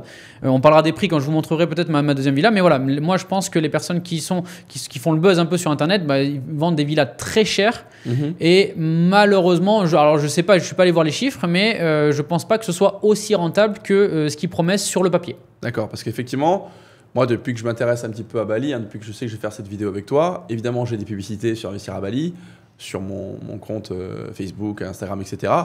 Et je vois des promesses de rendement assez élevées de la part de constructeurs. Et encore une fois, il faut toujours faire attention aux promesses, parce que ça crée de l'émotion de se dire je vais avoir 25% de rendement. Il faut faire attention. Toi, voilà, quand tu as investi à cette époque-là, tu as trouvé quelqu'un. Voilà, donc tu en es satisfait. Est-ce que quand tu compares par rapport à d'autres personnes que tu as pu rencontrer là-bas, ou ici et qui ont investi là-bas, quand tu compares le coût avec leur constructeur à eux, tu as le sentiment d'avoir été bien orienté, quoi. Moi, j'ai le sentiment d'avoir fait une très belle affaire. Okay. Mais alors, toujours pareil, moi j'ai fait une très belle affaire, mais aussi il faut pas oublier que le coût du terrain au moment où je l'ai construit, moi c'était pendant le Covid, donc en gros c'était vraiment pas cher, donc c'est pour ça aussi, mais c'est pas grave, je vais sortir les chiffres de ma future villa, c'est ça qui pourra être intéressant. Oui, ce qui est aujourd'hui. Donc voilà. Pour juste conclure sur les avantages, parce que j'avais commencé à parler des avantages, donc voilà, par rapport à l'achat groupé, donc ça c'est pas mal, donc on puisse diversifier à plusieurs. L'achat, c'est quand même, on construit une villa en fait, pour un montant qui est quand même faible, on construit une villa avec piscine, etc. Enfin franchement, c'est un plaisir. Moi qui adore l'immobilier, qui adore la construction, on voit son bébé sortir de terre, et on peut en profiter avec ses amis, avec sa famille, etc. Franchement, c'est un régal. Donc ça, c'est un très bel avantage pour investir à Bali. Personnellement, je ne l'ai pas fait, mais c'est possible d'investir en crypto aussi à Bali. Donc, ça dépend évidemment des développeurs, mais il y a une possibilité d'investir en crypto. Comme je l'ai dit aussi, on investit aussi dans un endroit qui est une vraie marque. Donc ça, c'est vraiment un plaisir aussi d'avoir une villa à Bali. Enfin, franchement, c'est pas... Il y a plein d'endroits dans le monde qui commencent à être très connus. Par exemple, je sais pas, Dubaï, Tulum, Bali. Donc voilà. Et après, on va parler des rentabilités. Évidemment, hein, l'avantage, c'est que c'est très rentable en fait. Donc il y a des beaux chiffres à Bali.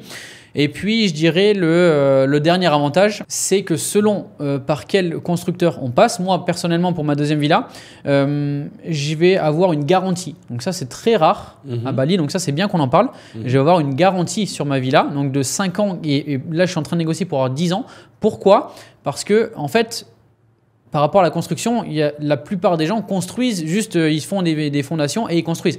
Moi le mien, il fait des micro-pieux.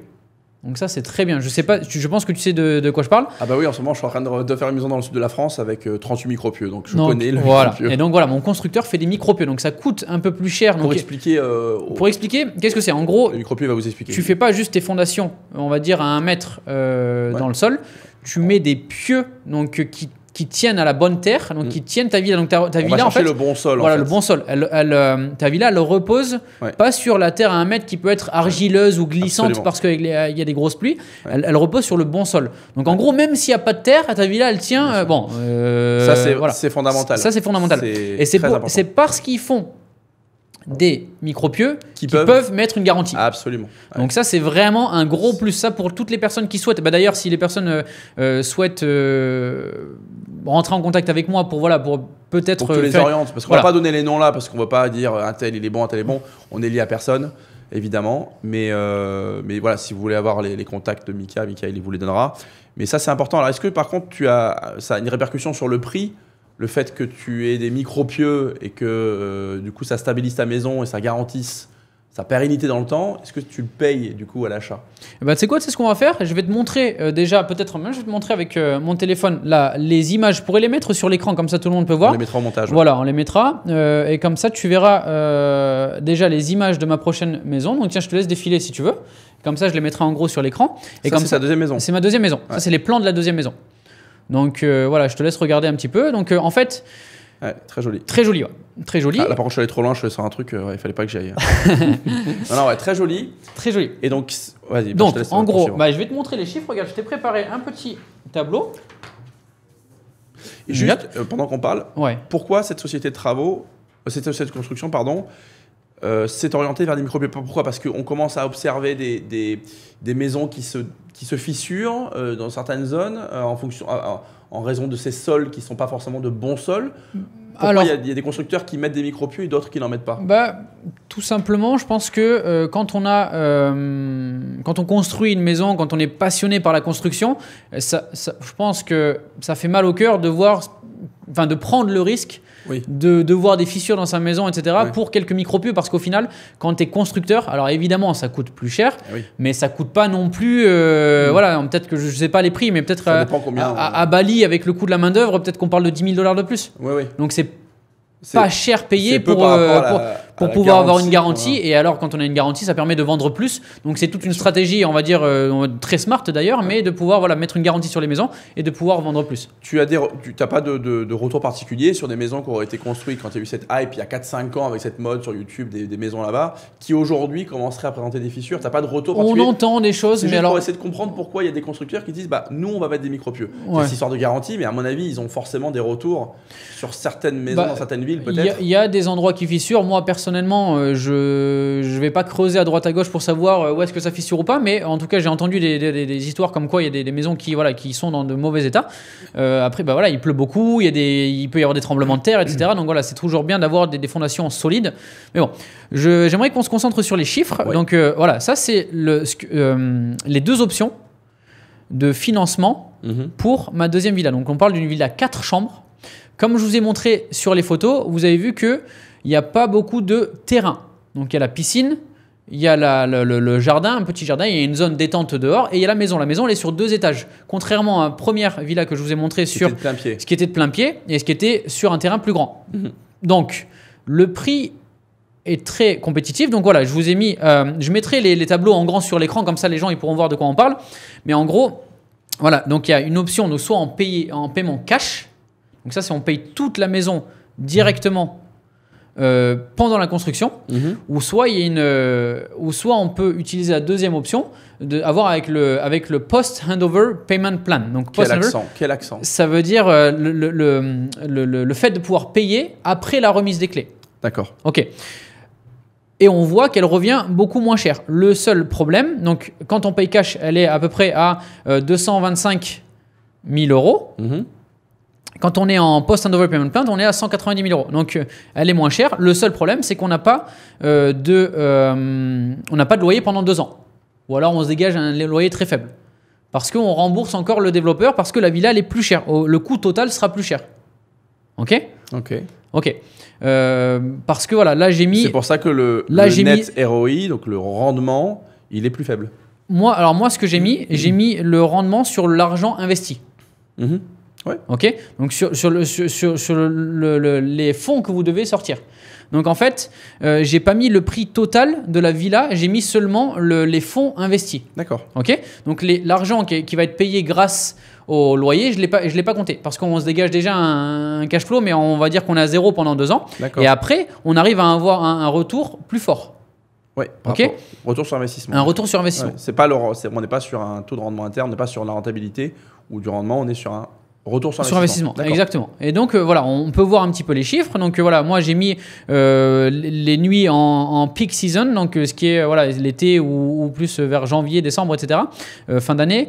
High season, c'est voilà, les mois, on va dire, avant et après la peak season. Et la low season. La low season, c'est la saison basse. Les pourcentages d'occupation sont vraiment élevés. Hein. Ça se loue énormément. Ouais. Ça se loue énormément. Il y a beaucoup de demandes. Moi, je me suis basé sur ma villa. Donc, voilà, c'est à peu près ce qu'on loue nous. Donc, après, moi, j'ai fait mon tableau en mettant tous les chiffres. Donc, comme ça, tu peux voir aussi les chiffres transparents. Donc, j'ai mis les frais de Airbnb et Booking. Donc ça, en fait, c'est 15%. Mais on ne les compte pas vraiment dans le sens où ils viennent s'ajouter. Enfin, quand on parle du prix, en général, on parle du prix net. Mais je les ai ajoutés pour pouvoir voilà, être complètement transparent. Donc, après, il y a une government tax. Donc, c'est la taxe hôtelière à Bali. Donc, c'est 10% qui est payé directement par le manager de propriété au gouvernement. Et après, il y a la taxe du propriété management. Donc, c'est à peu près 12%. Après, voilà, on a plein de personnes qui viennent aider un petit peu. Donc, que ce soit la personne qui vient pour la piscine, qui vient pour le ménage, évidemment. Le check-in, check-out, c'est compris dans le property management tax. Il y a des frais de comptabilité quand on ouvre une société, on reviendra sur ça, mais il y a des frais de compta aussi parce que évidemment, voilà, il faut. Voilà. C'est comme une société quelque part. En France, c'est une société d'ailleurs. Voilà. Il y a aussi des frais de ménage, enfin de laundry, donc c'est tout ce qui est lavage des draps, etc. Donc j'ai pris les frais à l'année. Donc après tu as en dessous en gros le nombre d'années qu'il te faut pour avoir amorti ton investissement. Voilà. Exactement. Entre guillemets, entre 4 ans et demi et 6 ans. Mais je tiens à revenir sur quelque chose, c'est pourquoi on arrive à avoir des rendements exceptionnels comme ça. Tout simplement parce que le terrain est plus petit. Donc ça, c'est très important. On n'a pas les villas comme ma première villa, sur 400 mètres carrés, etc. Non, c'est des terrains plus petits. Ouais. Donc les pièces, les villas sont plus optimisées. Les structures se ressemblent. Tu vois, donc en gros, ça permet d'économiser déjà. En fait, le développeur, il économise sur beaucoup de choses. Donc il économise déjà sur le terrain, parce qu'il a le terrain complet. Il économise sur les structures parce qu'il réplique des villas similaires, donc il y a les mêmes structures, donc tu gagnes sur les coûts. Il les construit en même temps, donc il les construit en même temps, donc il gagne aussi avec le constructeur. Donc c'est pour ça que c'est bien de passer par des personnes qui font des copropriétés. Donc ça, c'est vraiment un plus. Et évidemment, elle est sur 2 étages. Donc en gros, voilà, toujours pareil, on a moins de terrain, donc ça permet d'avoir un prix pas cher. Donc là, concrètement, pour 190 000 euros, on arrive à avoir une maison 4 chambres, comme je vous ai montré en photo. Je remettrai les images. La superficie, tu peux nous le rappeler? 180 mètres carrés à peu près, en construit. 180 mètres carrés. 1000 euros du mètre, quoi. Non, un peu moins, un peu plus, Ouais, à peu près. Mais en comptant aussi la piscine et en comptant aussi le terrain complet. Donc, il faut tout prendre en compte. Mais voilà, c'est vraiment pas mal. D'accord. C'est-à-dire qu'on va se dire, bon, de toute façon, moi, ce qui est important, c'est un achat de plaisir, mais je veux surtout que ce soit un modèle d'exploitation pertinent. Donc, peu importe si j'ai pas beaucoup de fonds, si c'est pas beaucoup de terrain, ce que je veux, moi, c'est surtout avoir de la surface exploitable, 4 chambres pour pouvoir générer des revenus locatifs importants. Et donc, grâce à cette stratégie, ça arrive à te faire des rendements importants et à arriver à l'équilibre au bout de 5 ans. Après, juste, je te coupe, c'est toujours pareil. Moi, c'est ce que j'ai décidé de construire pour ma deuxième villa. Il y a des villas une chambre qui sont avec mon développeur qui les font peut-être à 125 000. D'accord. Donc 120, 125 000 euros. Bon, c'est une villa, une chambre, il y a moins de renta parce qu'il y a moins de demandes. C'est toujours pareil. Là, on sort un peu plus. Bon, en termes de pourcent, on est quand même plus élevé, mais c'est pas pour 1 ou 2 personnes, c'est pour 8 personnes. Donc en fait, les prix seront plus élevés à la nuitée aussi. Donc voilà. Et attends, une petite précision, les prix que j'ai mis là en exemple, c'est vraiment des prévisions basses. moi, ma villa, elle est louée plus cher que ça. Mais parce que j'ai jamais construit sur 2 étages sur un petit terrain, j'ai mis des prévisions basses.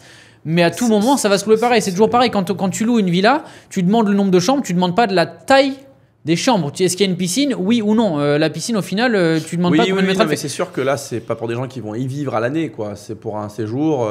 Ils pourraient y vivre aussi. Ils pourraient vivre, mais. C'est qu'ils pourraient être peut-être moins exigeants, parce qu'ils partent en vacances sur une chambre qui fait 12 au lieu de faire 15. Enfin, je dis une bêtise, mais par contre, ça va être effectivement plus optimisé en termes d'investissement. Disons que les mètres carrés sont pas très importants si, évidemment, tu as la piscine, tu as la décoration qui va avec, tu es bien placé, tu n'es pas trop loin des plages, etc., des endroits un peu à la mode. Donc voilà, c'est quand même c'est ça qui est intéressant. Ce sont des chiffres qui sont performants. Parce que le prix de construction est pas cher. Et parce que tu as eu cette stratégie d'acheter à un développeur qui achète en masse. Exactement. Qui redivise. Exactement. Et que tu t'es dit, je préfère avoir un peu moins de terrain et monter sur un étage plutôt que d'avoir une maison de plein pied. Voilà. C'est aussi cette stratégie. Parce que, moi, j'échange un petit peu avec des investisseurs, comme tu le sais, sur Internet. Et j'avais le sentiment, et je pense que c'est une réalité d'ailleurs, Mika, le sentiment qu'on était sur des rendements plus faibles en ce moment avec les constructeurs dont on parle énormément sur Internet. On était sur des rendements. Moi, j'ai été contacté par quelqu'un qui m'a dit j'ai acheté avec un constructeur assez connu et les rendements, c'est pas du tout ce qui était prévu, quoi. Pas du tout. Donc, peut-être qu'ils n'utilisent pas cette stratégie. Alors. Mais c'est une réalité. Évidemment, le plus important, c'est quand tu veux ton rendement, c'est combien tu payes. Donc, tu as un rendement sur un investissement.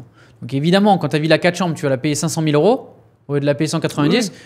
En plus, si elle est à Ubud ou je sais pas où, c'est qu'elle est plus loin, donc tu la loueras, c'est bien. C'est les gens. Mais c'est pas que j'aime pas Ubud, c'est parce que moi personnellement, je suis de la Côte d'Azur, donc je préfère être au bord de la mer. Mais bon, bref. Mais en gros, évidemment, ça sera plus compliqué à rentabiliser. Mais est-ce que tu admets que aujourd'hui, par rapport à il y a 4-5 ans, quand tu as commencé à investir, on a plus de difficultés à obtenir des rendements importants ou alors peut-être que les constructeurs survendent des rendements pour continuer à aller chercher des clients ou est-ce que tu considères qu'il n'y a pas eu de baisse fondamentale des rendements sur Bali? Alors déjà, il y avait énormément de tourisme avant le Covid. Ça a pris un coup parce que le pays était fermé et là, ça commence à revenir au même chiffre qu'avant Covid. Donc déjà, le tourisme revient. Bali, comme j'avais dit dans les avantages, c'est une marque, donc les gens continuent à venir. Et il y a beaucoup de... le problème, c'est qu'il y a beaucoup de villas qui se construisent. Mais toujours pareil, quand on arrive à louer à un bon prix, on est rentable.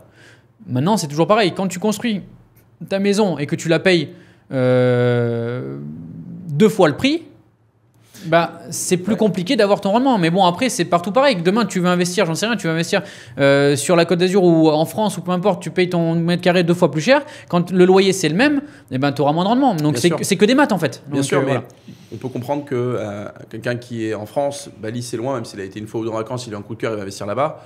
C'est pas évident pour un profane de se dire vers qui je veux me diriger pour pas surpayer ma maison. Pour pas, souvent ils vont faire confiance à ce qu'ils voient, aux liens sponsorisés qu'ils voient, avec des constructeurs très connus qui vont leur promettre des rendements importants. Enfin, c'est pas évident de se dire j'ai pas surpayé, parce que comment tu sais que tu surpayes ta maison? Ce qu'il faut prendre en compte toujours, c'est que moi je répète la même chose, c'est que Bali, il faut vraiment investir. Seulement, déjà quand on a une bonne situation en France, quand on veut diversifier, mais qu'on n'attend pas des chiffres, qu'on ne soit pas sur notre argent, parce qu'on le verra plus tard, mais c'est compliqué de se renvoyer l'argent en France. Donc en fait, ça concerne plus des personnes qui souhaitent diversifier, se faire plaisir un petit peu sur la déco, etc. On sait très bien qu'en France, c'est très compliqué de faire un peu ce qu'on veut, une piscine un peu sympa, de faire une déco un peu sympa. À Bali, on peut. Donc ça, c'est un bel avantage, mais toujours pareil, il ne faut pas...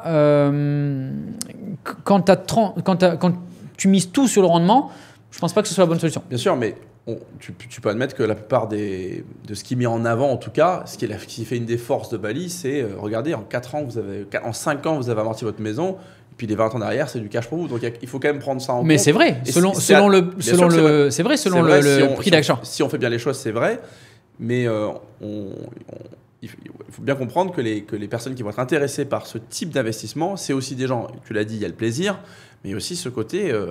je ne sais pas si dans le monde, il y a des endroits qui qui proposent autant de rendement. Donc les gens, ils vont y aller pour du rendement. Et comment ils s'assurent qu'ils ont ce rendement-là? Comment ils s'assurent qu'ils ne vont pas surpayer leur maison? C'est pas évident. Tu vois ce que je veux dire? C'est qu'est-ce que tu peux donner comme conseil? Bah, de pas payer trop cher son bien, mais bon, Oui. c'est toujours pareil quoi. Après, si les personnes décident de faire confiance à des rendements trop beaux, ben qu'est-ce que tu veux faire? Qu'est-ce que tu pourrais donner comme conseil à un profane, quelqu'un qui, mis à part de te contacter pour avoir les bons plans, mais d'aller sur place et de faire ses propres recherches. Donc moi, c'est ce que j'ai fait. J'ai rencontré les personnes sur place. Évidemment, c'est toujours pareil.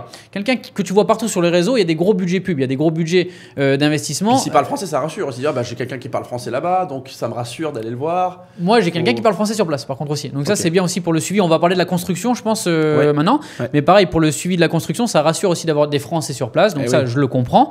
Mais toujours pareil, on peut avoir un service en français sans se faire allumer et payer 2 fois plus cher, quoi. Donc bon, ça c'est pour ma part. Donc, après, il y a plein de personnes aussi qui souhaitent, en fait, quand elles ont déjà une bonne situation en France, elles cherchent pas forcément du rendement et elles veulent se faire plaisir elles payent quelque chose d'extraordinaire et elles veulent investir à Bali pour quelque chose de plus patrimonial. Bien que ce soit sur un 5 ans, mais voilà, un bien pour vraiment se faire plaisir et elles ne cherchent pas forcément du rendement. Donc voilà, faut le faire pour. Toujours pareil, faut vraiment être clair avec soi-même. Est-ce que je veux du rendement, auquel cas on construit pour moins cher? Est-ce que je veux me faire vraiment plaisir, avoir un bien qui est vraiment coup de cœur? Et là, voilà, on peut mettre un bien en plus, mais évidemment, je pense que le rendement sera moins élevé. Donc voilà, ça dépend. Ouais, il faut bien identifier l'objectif initial et avoir le bon réseau et toujours vérifier, comparer parce que on est loin, on n'a pas la main dessus et ouais, il faut être vigilant. Est-ce que tu veux qu'on aborde la construction peut-être? La construction, oui. Ouais, ok. Alors comment ça se passe concrètement? Alors déjà, un petit détail, c'est que quand on construit, bon déjà, ce qui est bien, donc l'avantage c'est que moi, via mes développeurs, on a le suivi complet. Donc ils ont une caméra sur place et on peut voir en temps réel l'avancement de la construction. Donc ça c'est très bien. Deuxième chose, c'est qu'on a photos et vidéos des rapports réguliers, donc ça c'est très bien aussi. Troisième chose, c'est que les prix sont pas forcément négociables. Donc on a déjà vu, les prix sont très faibles, mais ce qui est sûr pour les personnes qui aiment bien négocier d'ailleurs, c'est que le développeur, quoi qu'il arrive, il fera sa marge. Alors s'il vous donne ce prix-là, c'est qu'il a sa marge inclus et que ça lui coûte tant et que lui il aura sa marge. Si vous demain vous voulez négocier, lui sa marge il la fera toujours. Mais les constructions, pareil. Ouais, pareil. Moi, j'ai entendu des histoires comme quoi il y a un investisseur qui passait par un autre développeur qui me disait « Alors, Michael, ton toit, tu l'as fait comment ?» J'ai dit « Mais qu'est-ce que tu me dis ?» Je dis « Bah ouais, parce qu'il me propose de mettre des tôles et tout. Mais il me dit « Ouais, c'est bien, ça protège, mais quand il pleut, il y a un peu de bruit. » Je dis attends, mais pourquoi? Mais tu fais un toit normal, tu vois. Et en fait, parce que voilà, quand tu essaies de négocier, eux, quoi qu'il arrive, la marge, ils la feront. D'accord. Pareil pour les évacuations, un truc comme ça, les systèmes de la piscine, tu vois. Donc c'est voilà, ça c'est. Il faut parfois mieux payer le prix, pas trop gratter sur la négo pour avoir quelque chose de comme de fiable, certains disent, j'ai pas les moyens de faire du pas cher. Oui. Voilà. Ouais, ça c'est important. Pour la construction. Donc comment ça fonctionne? Il faut un permis de construire. On appelle ça le IMB. Ok, donc ça c'est un permis de construire. En général, à Bali, comment ça se passe? Donc il y a 2 permis, soit un qu'on peut avoir avant, ça s'appelle le PBG, mais peu de personnes le font, ou il y a le SLF. Donc ça c'est le permis qu'on lance une fois la construction lancée. Donc c'est bizarre, mais en gros, bizarre. On lance la construction et en parallèle, on a la demande du permis. D'accord. Donc on fait la demande. Il vaut mieux l'avoir quoi. Il vaut mieux l'avoir. Mais en gros, voilà, c'est flexible. Ils sont assez arrangeants. Donc, évidemment, après, les constructeurs, évidemment, il y a des règles à respecter. Je crois que c'est les distances des murs, etc. Enfin, les hauteurs aussi. Donc, il y a une sorte de PLU local. Donc, voilà, ça, c'est respecté. De toute façon, on ne peut pas faire monter une tour ou quoi que ce soit. Donc, voilà. Mais après, on arrive à obtenir son permis. assez raisonnablement quoi. Le temps de construction pour une maison en général, c'est entre. En fait, ça dépend. Par exemple, moi, en passant par mon constructeur, ça dépend est-ce qu'il a déjà tous les accès du terrain et tout de la parcelle, ou alors tout simplement, il doit tout créer. Donc, s'il doit tout créer, qu'il vient d'avoir une nouvelle parcelle, on est plus sur du 1 an et demi. Okay. Et s'il a déjà tout prêt, que voilà, il faut plus que construire, on est à 1 an. Voilà, 1 an de construction à peu près. D'accord. Aussi. Quelque chose que qu'il faut mentionner, c'est qu'il y a un Banjar. Donc je mettrai le nom. Donc ça, c'est un espèce de maire culturel qui en fait c'est le chef du village et lui aussi pareil il faut le payer. Donc il y a différents frais en fait avant de construire. De manière officielle hein, évidemment. Non. Est-ce qu'il a les poches qui sont grandes? En gros voilà, il y a plusieurs frais. Donc il y a les frais de permis, le AMB qu'on a dit, il y a le Pondok Visata. Donc pareil, il y a des frais aussi. Donc en général c'est le constructeur qui s'occupe de ça. Okay. Il y a les frais du Banjar aussi. Donc il y a plusieurs frais. Mais ça c'est officiel, je veux dire. C'est officiel. C'est officiel. Voilà. Il y a les frais de création de société. Il y a les frais de notaire. Donc voilà, il y a plusieurs frais à prendre en compte. En général, qui sont inclus dans les prix. Quand les développeurs donnent les prix, c'est les prix TTC. Ouais. Voilà, un package. Ouais. Mais voilà, il y a plusieurs prix. Donc voilà, encore une fois, les micro-pieux, etc., c'est inclus dans le prix. Donc ça, c'est vraiment pas mal. Mais voilà, il y a plusieurs frais à prendre en compte quand on construit. Est-ce qu'il y a des villes, tu penses, à Bali, qui vont se développer? Est-ce qu'il y a un intérêt à essayer de détecter la prochaine ville qui va se développer pour essayer de faire une bonne affaire? Est-ce que c'est encore possible de faire une bonne affaire à Bali? Est-ce que la même question que je t'avais posée sur Dubaï, on avait eu un sujet aussi sur Tulum, est-ce que c'est encore le bon moment aujourd'hui d'investir et est-ce qu'il y a encore des villes où on peut investir parce qu'on a ce sentiment que ça va vraiment se développer? Plusieurs choses. C'est une très bonne question. Donc, par exemple, quand je vous avais mis la carte tout à l'heure, il y en a qui décident d'investir maintenant à Uluwatu, qui est dans le Bukit, donc tout au sud. Les terrains sont moins chers, bien que ça augmente quand même, et il y a moins de monde, il y a moins de passages. Donc c'est toujours pareil, quand tu décides d'investir dans un endroit qui est plus, on va dire, en nature, qui est plus loin, qui est plus préservé, forcément c'est moins cher, mais tant que c'est pas développé, ça sera moins rentable. Donc encore une fois, c'est propre à chacun. Ils parlent depuis des années de faire un gros aéroport, un nouvel aéroport international dans le nord de Bali. Peut-être ça aussi, ça sera quelque chose. Ça peut t'alimenter après. Une autre chose pour parler de la construction, quand tu me parles un petit peu des zones, ça m'a fait penser à quelque chose. Il y a différentes zones à Bali. On appelle ça le zoning. Donc voilà, il y a différentes couleurs. Donc il y a par exemple les zones vertes qui sont les zones naturelles. Celles-ci, on ne peut pas construire. Donc voilà, après c'est toujours pareil, c'est qui connaît qui, etc. Mais les décisions de zoning sont prises à Jakarta. Donc en fait, dans la capitale. Ouais, donc c'est plus compliqué. Voilà. Donc en gros, les zones vertes, on ne peut pas construire. Les zones jaunes où tu peux construire, où tu peux un petit peu faire du résidentiel. Il y a les zones roses et les zones rouges. Les zones rouges, c'est les zones commerciales et les zones roses aussi, tu peux construire un petit peu. C'est un peu le PLU local, tu peux construire un petit peu. Voilà. Donc, je mettrai un peu sur l'écran les différentes zones avec les différentes possibilités de construction. Voilà. Est-ce qu'on peut revenir juste sur la gestion? Une fois que tu as fait construire, donc tu as identifié donc un terrain, tu as trouvé un développeur, tu as ta maison qui est construite. Donc tu vas devoir confier la gestion à une société spécialisée. Comment ça se passe? Elle te fait des rendus compte, tu as accès toi-même, tu as un espace pour accéder exactement au remplissage, à ce que tu vas gagner net. Enfin, comment ça se passe concrètement? Ok, c'est une très bonne question. Donc déjà, je vous ai montré les frais tout à l'heure du gestionnaire, donc c'est à peu près de 12%. Je vous ai mis tous les frais transparents donc de ce que moi je paye. Donc après, évidemment, il faut déléguer à une société qui est spécialisée là-dedans. Donc il y a différentes sociétés. Est-ce qu'on a accès? Oui, c'est toujours pareil. On a le choix d'avoir accès ou pas. On a le choix d'être investi dans son projet ou on a le choix d'être complètement, on va dire, omniscient et de tout simplement récupérer des fonds quand on veut les récupérer et ne pas être trop impliqué. Moi, personnellement, j'ai décidé d'être en co-host sur Airbnb. Donc, je suis co-hôte, en fait, et donc je vois en direct les résas, les messages, les arrivées, etc. Donc après, moi, je ne réponds pas. La société a évidemment du personnel qui s'occupe de gérer ça. Mais voilà, c'est... ça permet d'avoir une vision quotidienne. Ça permet d'avoir une vision quotidienne. Après, il y a plusieurs sociétés différentes et il y a plusieurs plateformes. Donc parfois, c'est Booking, parfois, c'est en direct, parfois, c'est via les agences, parfois, c'est Airbnb. Donc en fait... les sociétés de gestion, elles ont des logiciels, on va dire, channel manager, exactement, qui te permet, donc toi, tu as les accès, tu peux voir aussi tout ce qui a été loué, combien tu as généré, etc. Évidemment, c'est transparent. Très bien. Maintenant qu'on a parlé de la gestion, donc après, je suppose que ça fonctionne bien, puisqu'ils sont habitués là-bas à s'en occuper. Est-ce qu'on pourrait parler de la fiscalité? C'est-à-dire que voilà, là, on a vu les avantages, les inconvénients. Le développeur, la construction, la gestion maintenant. Ma première villa, ma deuxième villa, les chiffres, on a tout vu là. Et là maintenant, voilà, j'ai des revenus, des recettes locatives. Okay. Comment elles sont fiscalisées? Ok, donc on va partir sur le principe qu'on a investi en société. Okay, donc avec une PTMBMA. Petite parenthèse, les sociétés vous permettent d'obtenir un visa investisseur. Donc, tu peux avoir ton visa pour pouvoir, donc qui dure 2 ans, et tu peux habiter sur Bali et être considéré comme résident parce que tu as investi là-bas. D'accord. Bon, petite parenthèse, ça s'appelle le KITAS, donc je mettrai le nom. Et après plusieurs renouvellements, tu peux avoir un KITAP. Donc, il y a beaucoup de personnes qui veulent passer la retraite là-bas, donc ils ont leur KITAP qui dure 5 ans, et donc ils peuvent renouveler après. Il n'y a pas donc, un minimum d'investissement? Il y a un plancher? Non, c'est quand tu crées ta société. Après, sur les sociétés, il y a un minimum à investir, mais personne ne le vérifie parce que je crois que c'est assez élevé quand même. Donc, mais c'est un investissement à faire dans le temps. Donc, à partir du moment où tu as un plan d'investissement, voilà, et c'est pas, voilà, il y a personne qui check vraiment. Donc voilà, pour parler de la société, donc on a parlé des différentes taxes. Donc une fois que tu as ton CA, ok, les 3 premières années, tu es taxé à 0,5% sur ta boîte. D'accord. Ok. Et après, c'est un barème progressif. Mais en gros, si tu génères si tu n'as qu'une villa, en gros, c'est 11% après d'imposition. L'imposition sur tes recettes. Sur tes recettes. Donc 0,5, 3 ans, et après 11%. Ok. Et là, les fonds sont à toi en société. D'accord. Et quand tu les ressors d'une société? Là, il y a différentes options maintenant. Ok.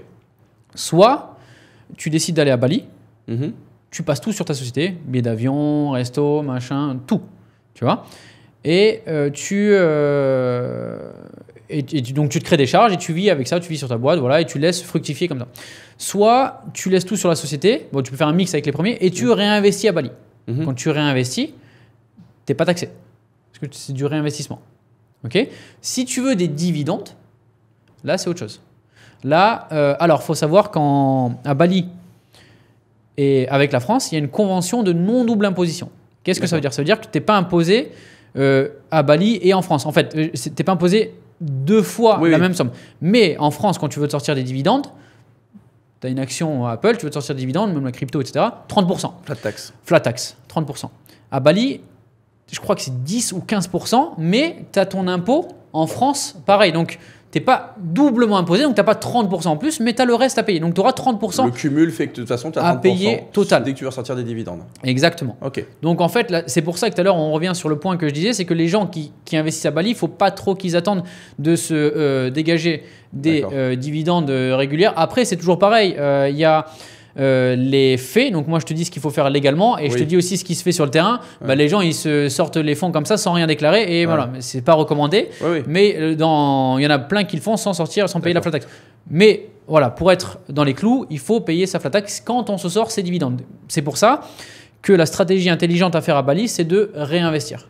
Chose que tu as fait. Chose que je fais. 30%, de donner 30 points sur ce que tu gagnes, tu dis bah, cet argent-là, je le réinvestis dans une autre villa. Pour croître et pour se développer. Exactement. D'accord. Donc voilà. Merci Mika. Alors, on va conclure. Alors évidemment, ce que je tiens à dire à ceux qui nous regardent, c'est que en un peu plus d'1 heure, c'est assez difficile de tout évoquer. Hein.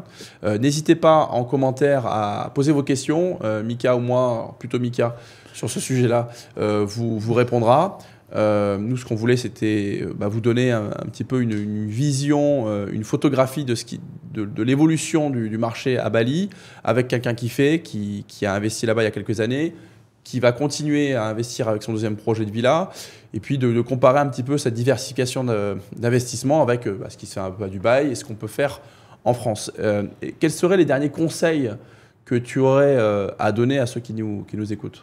Alors, déjà, premièrement, merci beaucoup pour ce podcast. J'espère que ça a plu aux personnes qui ont regardé cette vidéo. Je pense qu'on a abordé quand même tous les termes. Donc, même si tu dis qu'on n'a pas trop de temps, mais au final, on a pu quand même montrer la première villa. La deuxième villa, on a parlé des avantages, on a parlé des nombreux inconvénients. On a quand même parlé aussi de la fiscalité, de la gestion. On a vu tous les chiffres de façon transparente. Donc, ça, voilà, je pense que ça peut plaire aux personnes.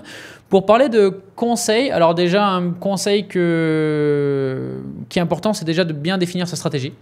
Donc, est-ce que je veux faire de l'achat-revente? Est-ce que je veux rentabiliser, être au break-even et après revendre? Est-ce que je veux le garder pour, on va dire, me générer des rentes?